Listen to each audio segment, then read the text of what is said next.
세무서를 가면 이걸 등록하면 얘 세무서 사업자 등록증 무조건 해야 돼요. 이걸 하면 이걸 해야 된다고? 네, 이게 세트예요. 이게 지자체 걸 하면 이걸 무조건 해야 돼요. 얘를 하면 얘는 안 해도 되고. 아, 그렇죠. 그래서 이게 왜 지금 혼란스럽냐면 예전에는 이거를 먼저 하는 개념 자체가 없었어요. 세무서 거를. 그러니까 이걸 하는 사람만 당연히 이걸 하는 거였어요. 이거는 혼자 할 필요가 없었어요, 예전에는. 왜냐면 소득세에 대해서 과세를 하겠다는 건 올해부터니까. 그래서 이거는 사실 뭐 소득세, 월세를 많이 받는 사람들도 굳이 내지 않았어요. 근데 이게 조금 수면 위로 부과를 좀 시킨 거죠. 그래서 저는 이걸 낸 것들을 다 여기다 넣은 거고.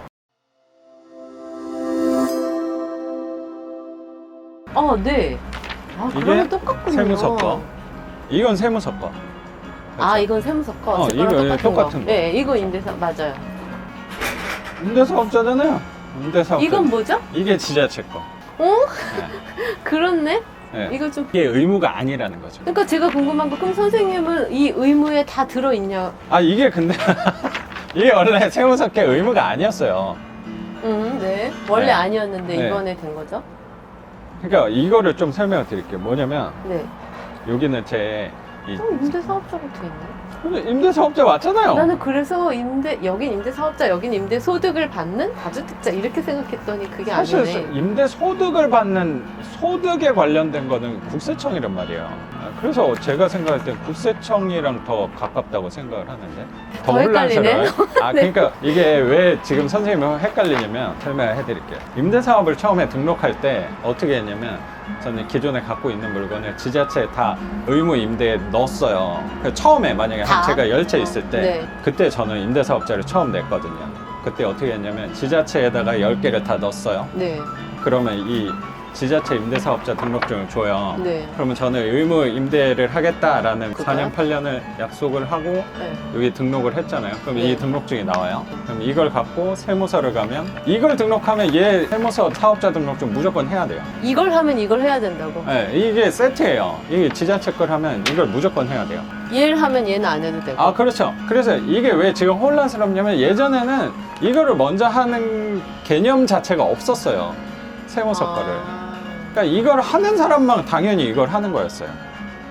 이거는 혼자 할 필요가 없었어요, 예전에는. 왜냐면 소득세에 대해서 과세를 하겠다는 건 올해부터니까.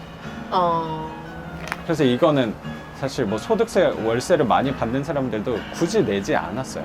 근데 이게 조금 수면 위로 부과를 좀 시킨 거죠. 그래서 저는 이걸 낸 것들을 다 여기다 넣은 거고 10채부터 이제 11채가 될 때는 이걸 또 계속 낼 필요가 없어요. 그럼 어떻게 해요? 여기다가 그냥 넣으면 돼요.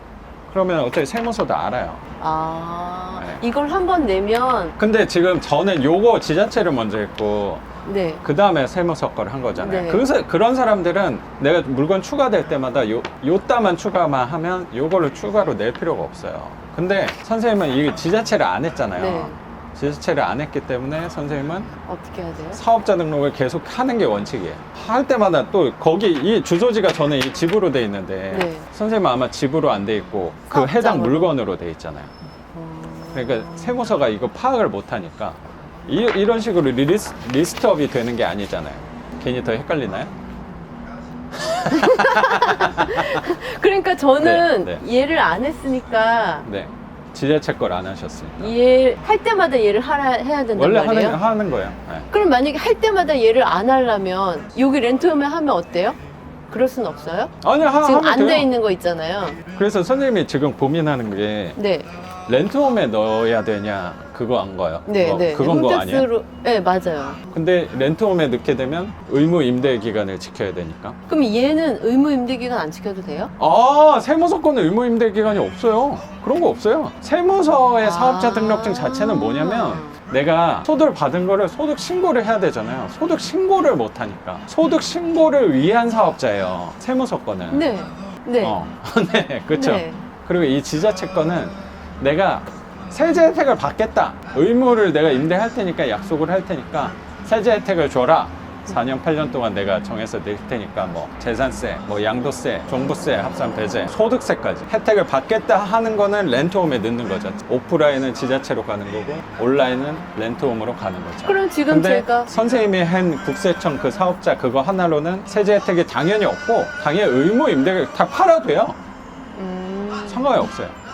그거는 순전히 그냥 월세 받는 거를 소득 신고하겠다는 것 때문에 낸 사업자예요. 그러면은 네.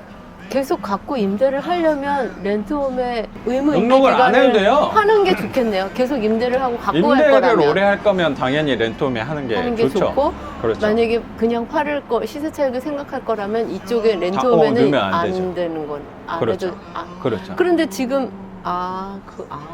그럼 좀 약간 이제 좀 정리가 됐죠. 예, 조금 풀리려 그래요. 그렇군요. 그러면 갖고 갈지 안 갖고 갈지를 미리 결정해서 그럼 제가 만약에 여기에만 했어요. 이쪽은 안 했어. 그러니까 세무서에만 했고 지자체는 지자체는 안 했다. 또 상관은 없다는 얘기죠. 상관없어요. 내가 당연히 획득받을 거를 상관없어요. 내가 선택 안 한 것뿐이니까. 그럼요, 당연하죠. 그런데 제가 그리고 몇 만약에- 개는 내가 렌트홈에 넣고 몇 개는 안 넣어도 돼요. 그러면 제가 그리고 렌트홈에 굳이 리스트업을 할 이유는 임대를 계속 할 거고 가져갈 거니까 세제 혜택을 해다오 이런 의미다 그렇죠, 말인 그렇죠, 거죠? 그렇죠. 이제 이해가 좀. 네, 이제 그러니까 이게 그러니까- 저도 옛날부터 해서 아는 거지 지금 하면 되게 헷갈릴 것 같아요. 그러니까 지금 제가 막 새로 이제 월세를 막 집을 늘려가면 아. 저도 헷갈릴 것 같아요. 자 여기서 질문 또 네네.